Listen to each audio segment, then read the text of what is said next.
Hey everybody, thank you for joining me. It is 5 o'clock and you know what that means. That means it's time for Happy Hour with Dr. Lisa. Thank you so much for joining me. I have so much to talk about. First, I want to remind you to go to the blog like I do every week and make sure you read the blog, each entry. It will help you keep up with everything that we have going on this podcast. The blog is Lisa Liggins, Liggins, Chambers, CHAMBERS.com. I am already on, believe it or not, blog 26 this week. So we are moving along. Woohoo!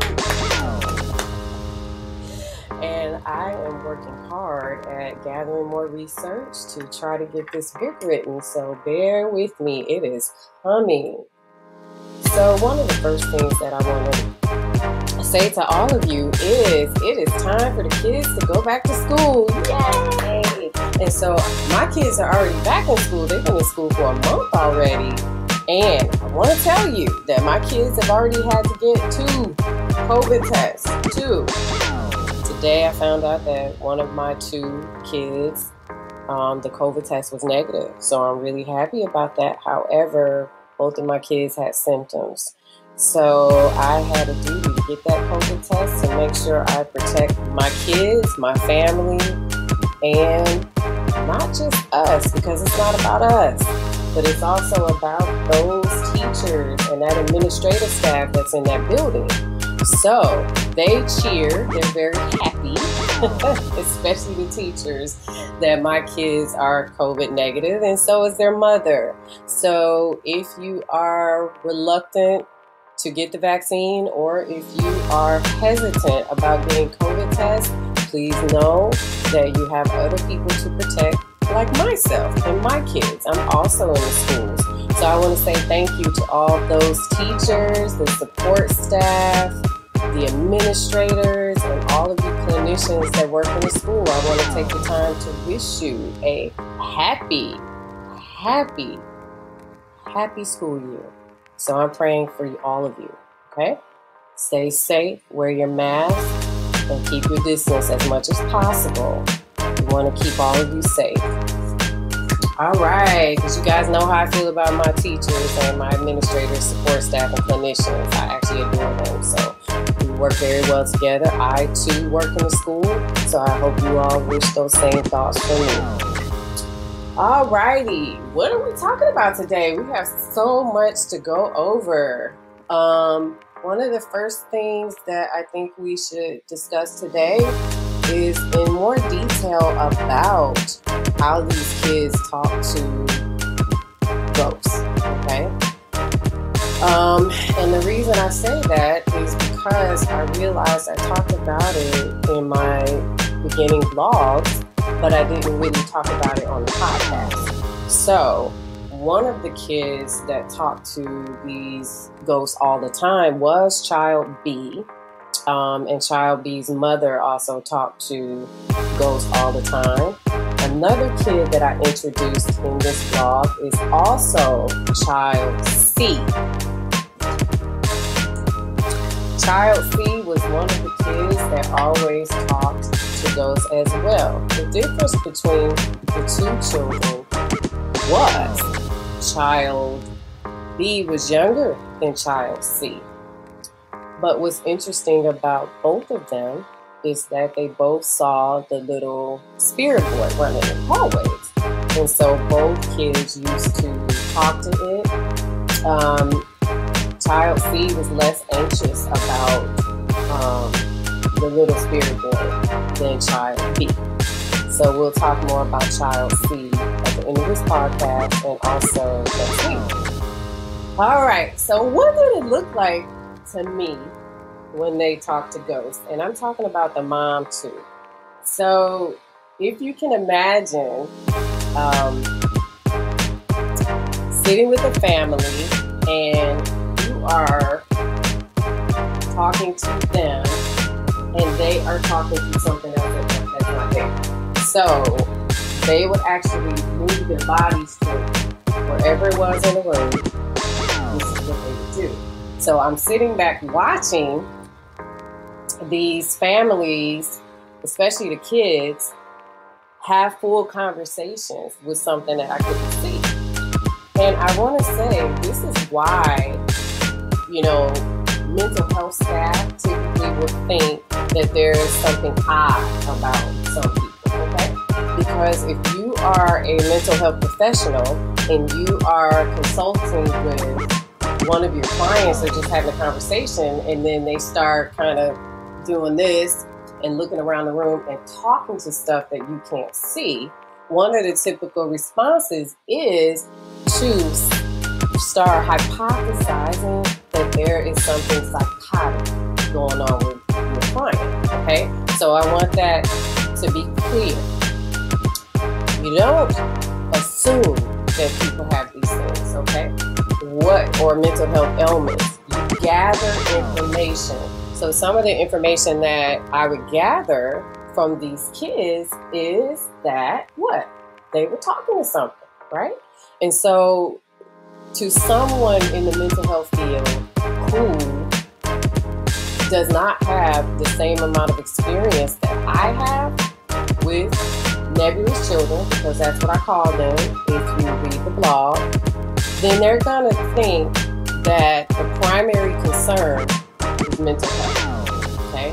The longer I work with these kids, I realize that they can have both. They can have mental health impairments, but they can also talk to ghosts. In Child B's case, we had that going on. We had mental health, but we also had a child who could definitely talk to ghosts. And we also had a mother who could talk to ghosts. Now, the mother actually had some of the same behavioral concerns as Child B, okay, growing up. So this was a mom who could directly relate to what was happening with her child. From the behavioral standpoint, from the anxiety that this child was experiencing to the to talking to ghosts that were dark. And that was the mother's concern for Child B. When they would have these conversations, one thing that kept happening over and over and over to me was that these spirits would tell these kids about me. Now, keep in mind that I don't reveal a lot about myself to anyone, really. But definitely your clients. And I've talked about that before, how you establish boundaries because you have to in this field.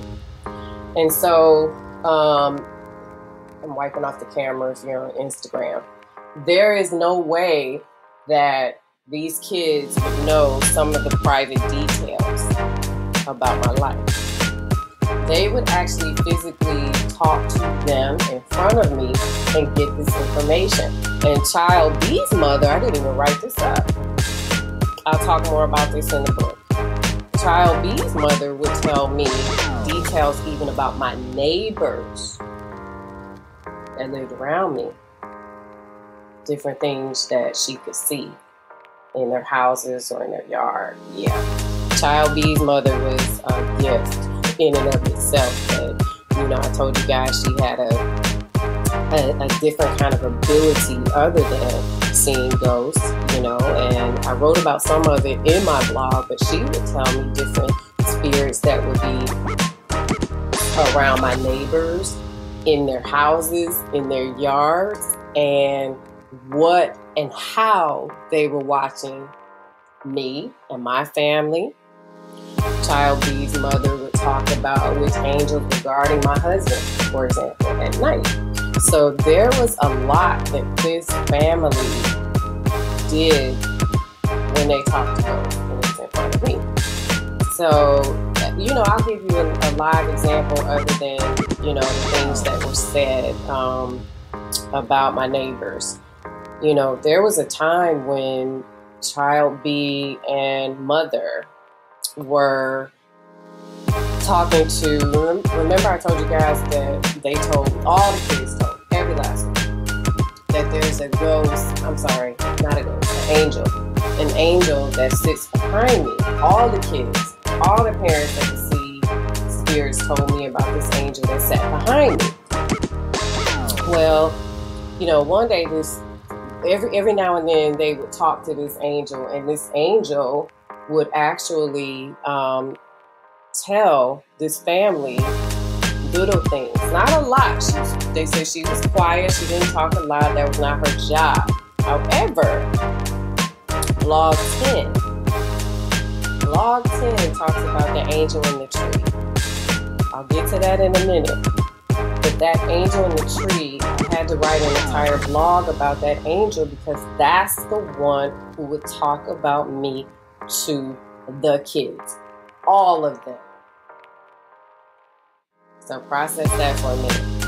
All of them would talk to me in the tree. Okay? So when it came down to them having conversations, always remember that these are different kids in different situations. They don't know one another. They still don't. They're all adults now. And everything was confidential. So you have to imagine that when I would see a kid, this would happen. When I would see another kid, this would happen. When I would see another kid, this would happen. Same thing over and over again. And they all talked about these different entities that were around the building, on the grounds, around me, like the angel in the tree. Okay? So this is not information that I gave to all these kids. For example, if you brought your kids to me, there's no way I'm going to tell them, hey, yeah, a kid just told me that they see ghosts. What about you? Mostly all kids are going to say, yeah, I can do it too. You know, yeah. It's kind of like the parents would be kind of looking if I did that, like, what's wrong with this lady, right? Because a lot of people don't believe in this stuff. That's not what happened. That's not what happened. Everything is confidential, so you absolutely cannot reveal what was said to other clients or to people, especially using names. So these were all new kids each time telling me these things. And this actually continued to happen to me. So over time, what I saw was that these kids would have full conversations, you know, with these different ghosts.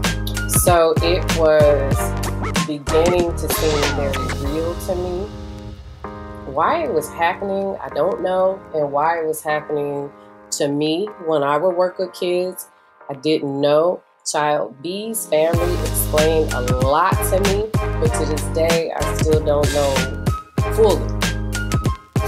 I don't have full awareness as to why these kids still find me, because they do. There was a kid that found me in another state. And so, you know, I don't want to give that one away. I want to talk about that in the blog.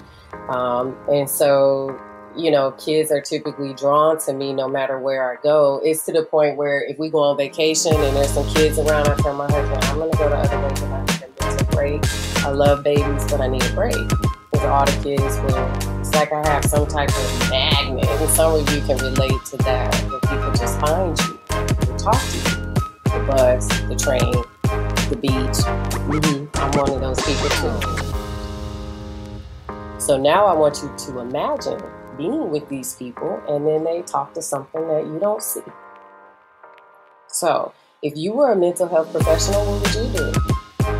The more that it happened, the more that you would start taking notes about it and trying to figure out what all this stuff means, because that's what I did. And so in conversations, the angel in the tree kept coming up. Pause. Let's talk about Child C real quick. Child C was actually another female. I tell you guys the gender because a lot of you asked me, were there any differences between this ability amongst girls and boys? And I have to tell you, no. I saw all kinds of kids, and they just came to me because they were on top of a waiting list. So again, this was not word of mouth. This was, although I do love word of mouth from parents, but this is not that. These were kids that came straight off the waiting list each and every time. And some of them, just a couple, followed me from different locations. And so one of the other interesting things about this that I've not shared is that these kids would draw the same things around the building. And I can kick myself because I used to have a stack of these pictures that the kids would draw for me. I had angels, I had God's angels, white angels. There's a difference. I had white angels, I had God's angels, I had dark angels. I had pictures of all of that stuff and didn't think that I needed them and trashed them.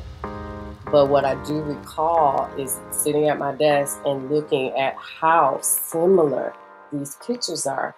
And if you go to Google, if you just get bored one day and kind of want to fact check this stuff, I want you to Google dark angel. I thought it was a term that the kids made up. I thought they just said dark angels. And since I've done this vlog, I've heard from so many of you who said, no, I'm a nebulous child too. And I called them dark angels. And I thought, wow,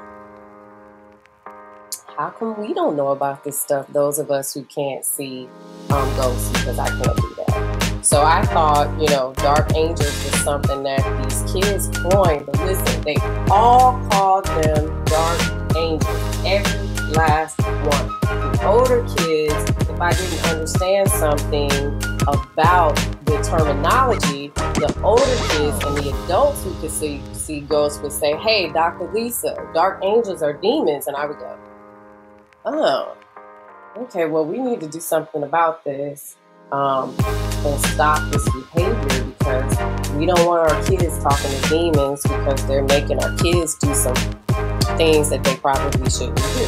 And that was a fact. And we'll get into that later. So some of this behavior with talking to these dark angels, I wanted to stop. Child B was talking to the dark angels, and child C knew better. Child C wouldn't do that. But child B would talk to these dark angels and constantly talk about how they were forcing her or talking to her, whispering at school, telling her to haul off and hit another girl. It made me think back to when I was younger too, because I wondered sometimes, if there were kids, like when I was in school, high school, sometimes college, if there were things that would act now that I'm older and I look back, I would think, are there some forces even back then when I was little that, we didn't know about, that would actually make, kids kind of do these things. And I have to tell you a situation as a sidebar. One time I was a resident and I was at an alternative school. And this is an example of what I'm talking about. And a resident means that I was an intern, a doctorate intern. And it was bus duty. And there was a threat of a fight or something. And I remember going down in the basement with a bunch of staff to see what was going on. And literally, out of the blue, this kid hauls off and hits another kid and completely breaks the kid's jaw. When I tell you blood was everywhere, and the kid's jaw was broken this way. And when we had to call the ambulance, obviously because there was blood everywhere. Now, just so you know, this kid's mother pressed charges against this kid, and this kid was on probation and got sent back to jail for assaulting this other kid. But when I think back to some of my own experiences, I wonder if, some of these kids were actually not just, had challenges with mental health, but if they also saw these things, because a lot of these nebulous kids told me that these things told them to do that kind of stuff. So child B, for example, would get on the bus and just tell me, it told me to hit her. Or I was walking down the hallway and I saw her and it said push her, and I pushed her. And why there was the only thing I can think of, because I was going to say, I don't know why these kids, some kids could resist these spirits and some couldn't. Child C could resist. Child B could not. And I knew other kids that I worked with who could. So I never knew why some could resist and some couldn't. And that may be where mental health comes into play, but I'm not sure. I don't have all the answers. Maybe you all do, and then send me a message and let me know. But what I did was I tried to incorporate strategies in mental health, and also which would work on these kind of behaviors, these more violent, behaviors, and then keep in mind that something is telling these kids like child B to do these things. So you see, when I worked with these kids, I had to be very crafty because it was so tricky. It sounds tricky, right? It's very tricky to figure out, is it mental health or is it just them being a nebulous kid or a combination? And I have to tell you, for child B, I learned it was a combination. There was some mental health symptoms going on, along with the ability to see ghosts. But what was making it worse, and I say worse strongly, was that the ability to see ghosts, because this was a kid who could not differentiate between or even understand how to stop it. So despite what the mother was trying to teach child B continued to be a bit violent. So one of this child was so sweet toward me. So sweet toward me. And she said it's because, I told you guys before, she had always been with me, just like a lot of these kids. Meaning that, from her perspective, I've had a lot of lives. That was what she told me. So it was kind of like, in all of those lives, I've been with you. I don't want to see anybody else, and I'm comfortable with you. And child B's mother would confirm that, which is a whole nother story about lives. And I've heard that before from other kids too. So I can't confirm that stuff, like, people having more lives, but that's just what the kids told me. Now, let's skip over to child C real quick in reference to the little spirit boy, because I want to finish that up with child C, because this is really important as we get into blog 10. Child C. Female. Would always go into my office, and remember I told you there were 2 closets in the back of my office that I didn't like opening. Child C opened them. No hesitation. I see ghosts. It doesn't matter to me. I see what's there. I'm not afraid. Oh, it's the little spirit boy. Now, that was the first time that I had heard, that I realized that child C could actually see the same little spirit boy the child B saw and family. So remember, I didn't tell child C anything about the little spirit boy. This was literally something that child C saw. I was drawn to the closet, and it's the little spirit boy. He hides in your closet. Well, I wasn't having that, right? If you've been listening to the podcast long enough, you know that I did not like when these kids could see spirits within my office space, and I would typically cleanse it The little spirit boy, I was told, was hiding in the closets from child C, although child B shared with me that the little spirit boy likes to be around me for safety. And we talked about what this kid represented last week. So if you're not sure about the little spirit boy, I want you to go back and listen to the podcast last week. So this was a female child, a bit older than child B, who was just not afraid, period. Could distinguish between a dark angel and God's angels. Was telling me about what was around me. Now, this confirmed for me that there truly was an angel in the tree, which leads us to blog 10. Okay? Angel in the tree. So let's talk about this angel. One of the things that I noticed, and this is true, a fact, all of this is true, okay? When these kids were with me and they would look out the window, I was facing this way typically because my desk was behind me and the windows were on my right, two large windows. And there was a tree in the left window. So when I turn this way, it's because in my mind, I'm imagining what's happening out in the window. When child C and B, but let's talk about C.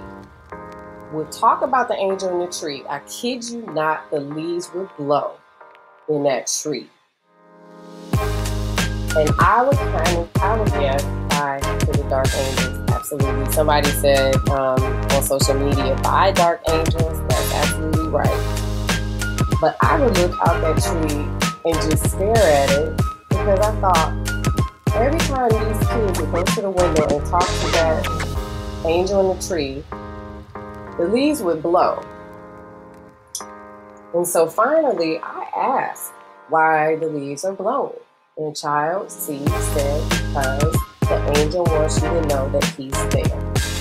So every time you look at the tree, smile at it because the angel, your angel is there. He's your angel. He's watching over you from the tree. I learned so much from these kids about this little comedian angel that I wrote a whole blog about dedicated to this angel. And so much that I couldn't write in the blog that I will write in the book. There's a lot, okay? This was an angel who guarded me like the one that's always behind me. And sometimes I still remember that and I look like, I wonder if that angel's behind me. But every kid that I meet who can see spirits will always talk about her and him in the tree. All the kids who can see spirits, every last one of them, from job to job as well. So not just in one setting, in different settings, okay? This angel guarded me. It's a male. They said he sits in the tree and he guards me during the day. And he also guards me when I'm in the car.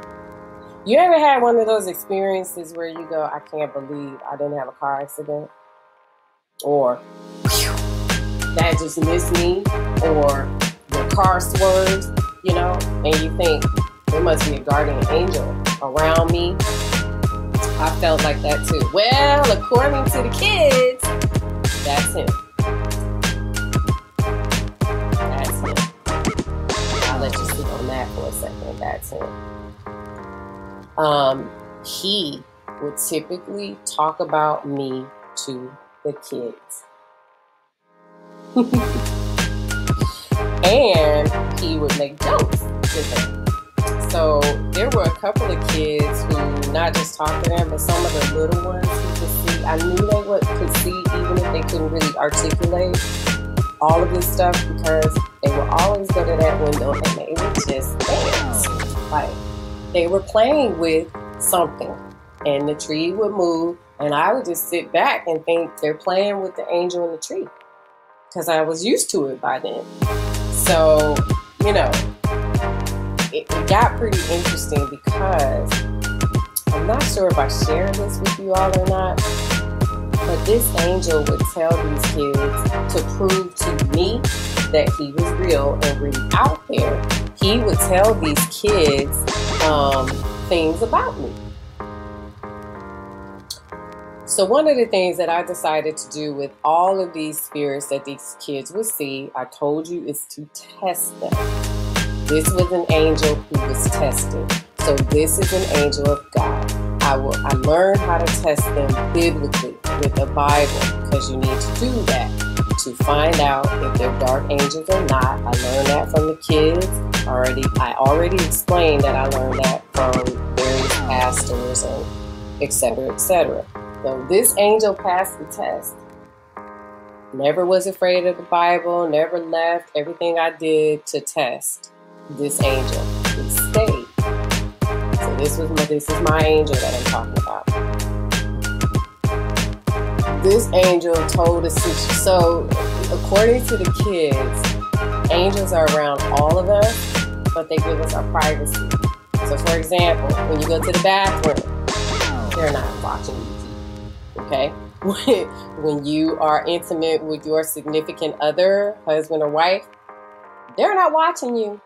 When you change your clothes, because the reason I know is because I asked all these questions like, wait a minute, does God need to see all this stuff? And they're like, God, no, the angels they give you advice. So I'm like, okay. However, we took a trip out of the country a couple years ago. Well, not a couple, probably about 10 years now. And I'll never forget this. My husband did something, and I'm not going to tell you in this podcast, but it's too funny. Anyway, I'm working with child safety. And I remember telling child C that if that angel was out there, I wanted to tell me something about me. And you know what that angel told this child? Not the details, because that would have been a little bit inappropriate for a kid. But that child told me everything that was funny about the situation that I'm referring to. And I remember just looking like, oh my God, there's no way you would know that. And I remember this kid looking back out there and telling me because he told me. And we're laughing because he's laughing. And I'm like, crap, the angel saw that? And so I remember I went back to child B's mother and I said, that's when I asked the questions about do they see everything? And they're like, no, they give you privacy, blah, blah, blah. They don't, see those kind of things. But they surely watched us that day, and I thought, and so I just pointed to the tree and said, you better not tell these kids personal stuff like that. And this little kid, child C, said to me, the angel's laughing and did like this, as if to say, I won't do that. And I said, okay. Child C was a child that I tested. And so this was another kid where the angel in the tree would tell the kids the answers on the intelligence test or the IQ test, and I had to stop it again. This was an angel who would make jokes with the kids about me, about them, different things, and sometimes this angel would also tell the kids to behave. So this was an angel who really liked playing with my little kid clients. So I used to test it out. So this stuff will kind of get to you a little bit, because I remember I used to drive home after that and I would go, is he on my car? If I swerve, will he protect me? Just understand that I was working with so many kids that could see things that at one point I was like, well, is this true? How can I test this out? Should I do this? Should I do that? He's probably sitting on my car, because that's what the kids told me, that he would actually just sit on my car in the front and make sure I'm safe. And then, I would get home and kind of look at the trees, and the trees would move, but I'm like, okay, that's my imagination. It's probably just the wind blowing the trees. Sometimes I still do that. I'll look out the window, or I'm outside and I'll look at the trees and just stare at it and think, is that same angel in the tree, without any kids telling me. Obviously, I wouldn't know. So there was a lot with this,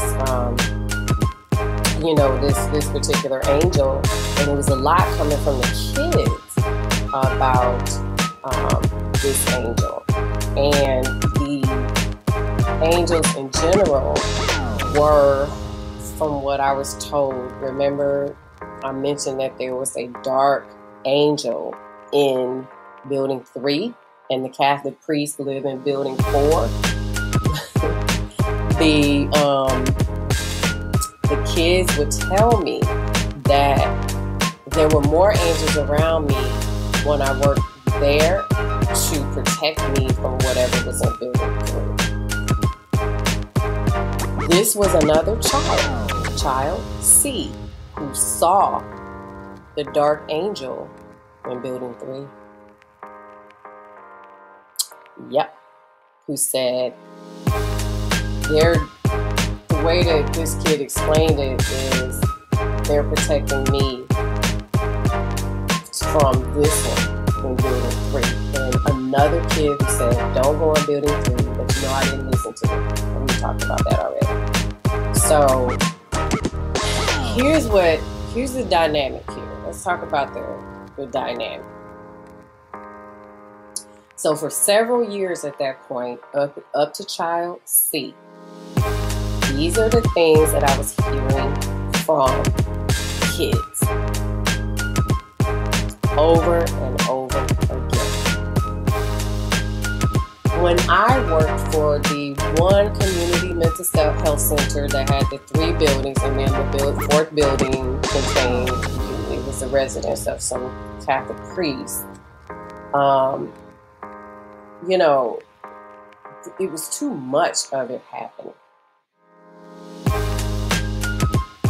It seemed as if mostly every kid that I would get off of the waiting list could see ghosts.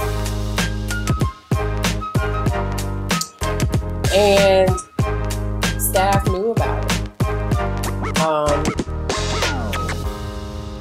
And you almost feel helpless. I kind of felt helpless because when some of them were really afflicted by the dark angels, like child A and child B, I didn't necessarily know if I was any help to them, like I could have been, because I couldn't see. But then I had to go back and remember that physicians treat us all the time, even though they may not have the same health ailments that we do, right? And when I think about that kind of, phrase, if you will, it kind of reminds me that I can do this, even to this day. So what I decided to do with child C, who I did not of note feel as if this kid had any type of mental health impairments, but I did believe that this one had a learning disability, which is an educational disability. I wound up testing child C, and throughout that testing, this was a kid who talked to me a lot about the ability to see ghosts. A lot. So here's an example. We were testing one day, and in the middle of testing, I didn't say anything to child C about this. Child C said to me, the angel is telling me the answers to the test. And mind you, I mentioned that I've been through that before, and I just kind of, we were sitting up against the wall, and I just kind of looked at, child C, thinking, these are some of the same things that other kids told me, that this angel would tell them, the answers to tests and stuff like that. And so I remember asking, how do I talk to them? For example, how do I make these angels stop telling the kids that come to me the answers? It's a legitimate question, right? Child C said, turn around and just talk to the tree. So I felt like I was being trained by Child C. We had a really good relationship. And I said, what do you mean talk to the angel? I was kind of perplexed. And this kid said, go ahead and just talk to it. So I'm like feeling real dumb. A, because that was just a real simple answer and it's not that complex. And B, dumb because I'm talking to something I can't see, right? And don't be judging me because you would feel the same way. Like, I'm talking to something that I can't see. Is this real? Okay, I'm feeling a little weirded out here, right? But I trust the kids that I work with. So I did. And this was my first experience really having a conversation through a child for something that I couldn't see. So I said, stop. I remember, just put your pencil down. You know, this was a kid, just so you know, that would not have had some of the answers that I was given by this kid. When you work with kids for so long, you kind of get a feel for what they can do and what they can't. When you start opening up these test protocols or pamphlets and you start giving them different tests, you'll realize early probably how far they will go on the IQ test. Also, these entities cannot help the kids on what we call the nonverbal portions, which is when you do everything with your hands, like your spatial relations, your hand-eye coordination. So just to break it down in layman's terms, putting puzzles and blocks together, you know, doing different, sub-tests, if you will, that are geared toward everything nonverbal. So what was happening is that this angel was telling the answers to all of the verbal questions. For example, if I asked you what does brown look like, and this is not a question on the test. We cannot give that information away. They are bound by federal law, so we can't do that. So this is just an example. If I asked you, well, what does brown mean? This, if you can see me, this is what would happen, and I'll try to explain it. Well, what does brown mean? This kid would just look at the tree, say, it's a color. It's a color, like my skin, for example. Or something more complex. What's the capital of Australia? Pause, look at the tree, and I don't know if this is the capital or not, but Sydney.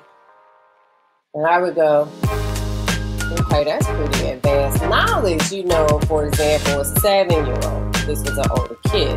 So I would kind of go, why are you looking over there and then answering me? Ha ha ha ha, because the angel told me Sydney, Australia is the capital. And I would go, okay, now we're going to invalidate these scores because something is telling you the answers and this is not going to be a true reflection of your ability. But damn it, how do I explain it? Because a ghost told the kid, right? Okay, so this is really complicated. So I had to eventually stop. So Child C told me, just tell it to stop talking to me and giving me the answer. So I did. And I said, how am I going to help these kids if you do not stop telling them the answers? This is not the first time that you've done this. For any kid that I've worked with, stop it. Or I'm going to tell God about it. No, I'm just playing. I didn't say that. I'm going to tell God on you. But with the next question, when we went on to something else, I said, did the angel tell you the answer? And the answer was no. He stopped. So I said, oh God, I just talked to the spirit. And it worked. And this spirit stopped telling my kids the answers to my IQ test. So this was definitely an important, not that the rest of the angels were important, but this is one where I actually had the conversation, you know, at this point, several kids I saw this angel in the tree, and there were patterns of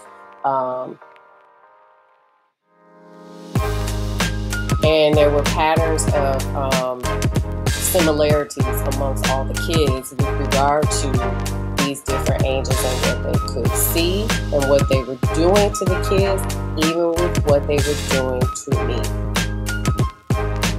Somebody just asked, would the angel have listened if child C said stop? I wish. I would say that most of the kids had the ability to ignore these spirits, but they're kids. Some of them thought it was cool. Remember, this was an angel who joked with the kids. So they were like, boy, this one is really cool, you know, and kept joking. What I tried to get the kids to do was to train them to have control over their abilities on their own. So I would have liked child C to tell the angel to stop, right? I'm with you guys on that. Would it stop? Yeah, because you know, these kids actually controlled what they saw, how they saw it, and if they wanted to talk, and that to the spirit. And that was explained to me by some of the parents, you know. Where the kids fail is that they don't realize that they actually have power, right? They don't have the power. They don't understand that they have the power to control these ghosts, but they do. If child C had asked the angel to stop, yeah, it would have stopped. But we were taking a test, and the test was kind of hard to them. IQ tests measure exactly what kids know in the moment.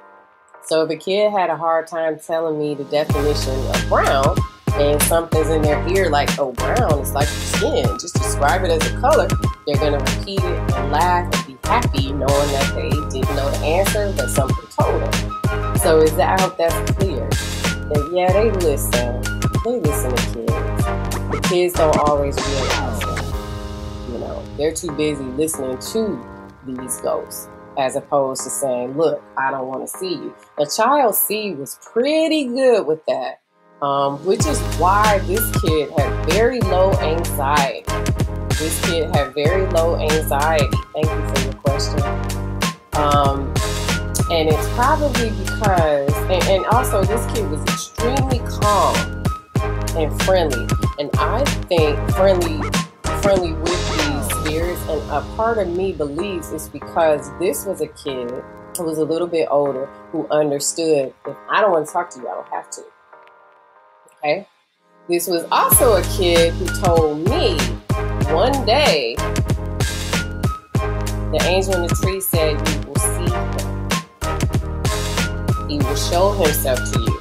Because my thing back then was, if you guys are seeing all this stuff, the little spirit boy, all kinds of dark angels and other entities, and then you see what's around me, well, how come they don't show themselves to me? So I told you I started asking a whole lot of questions. And child C was the one who told me that one day, child C looked at the tree and he said one day he's going to show himself to you. And I said, really? I hope it's in my sleep because I might be scared if it just appeared like that. And child C said, your angels won't scare you. They won't scare you.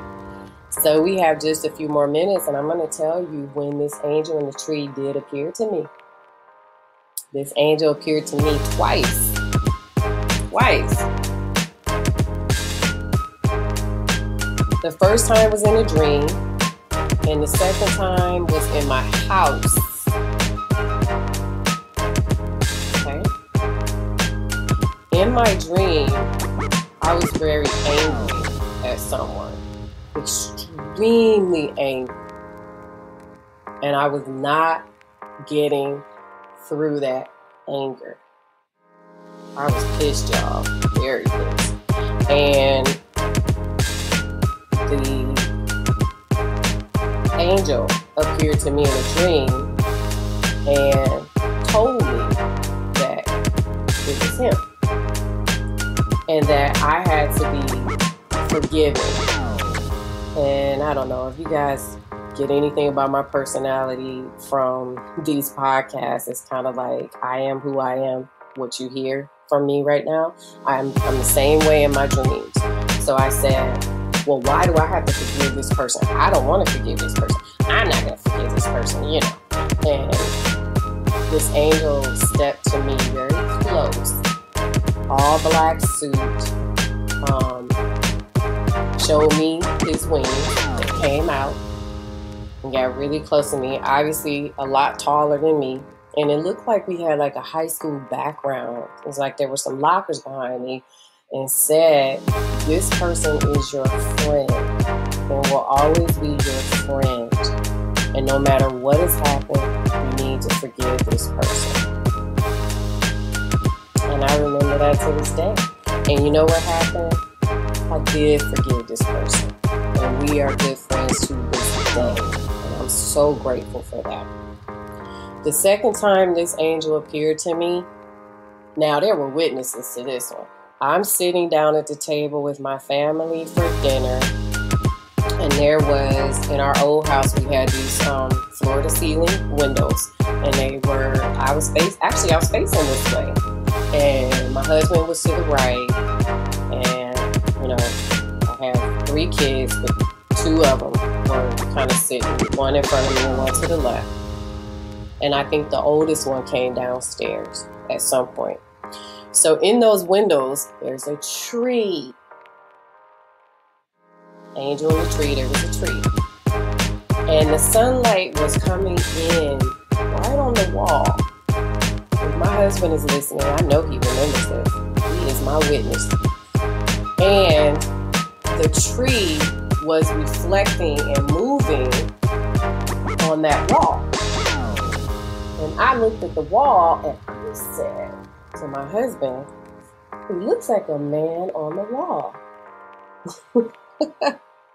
And he turned around and he looked at it and he said, oh, hell no, I'm not looking at that. Blah, blah, blah, blah, blah.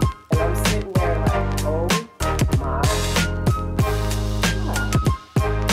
That's the angel that the kids talk about. That's the angel in the tree. So I've been calling him the angel in the tree for way over a decade. I've been hearing about this angel, and it stayed there a long time. And I said, oh well, it's the angel that all the kids talk about. And my husband's like, I'm not looking nowhere. I'm not looking at her. He got a real deep voice, and I'm looking at it going, he said he would show himself to me. And he did. And the leaves from the tree were in the shadow. So this was a shadow. The leaves from the tree were in the shadow around the angel's face. And I'm in awe. So I saw Child B and Child B's mother. And I saw Child C. And they asked me about it. I didn't initiate it. They asked me about it. But here's what Child C said to me. I told you he would appear to you. So I'm going to leave you with that. Hey, thanks for joining me. I really appreciate all of you listening to me. Please continue to ask me questions. Call in. You can call in on Podbean. Give me an email. Let me know.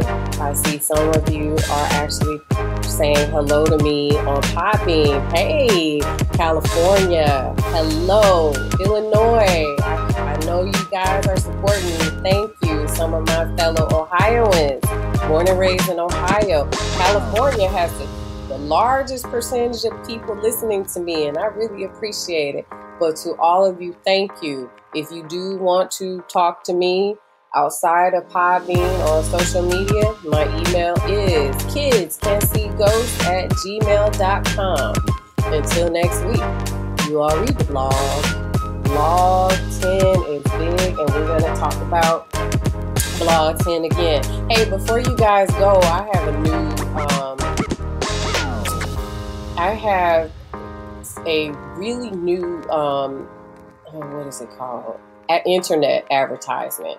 And I just want to give a shout out to the person who created it. His name is Andre Taylor, and he is a friend of mine from high school.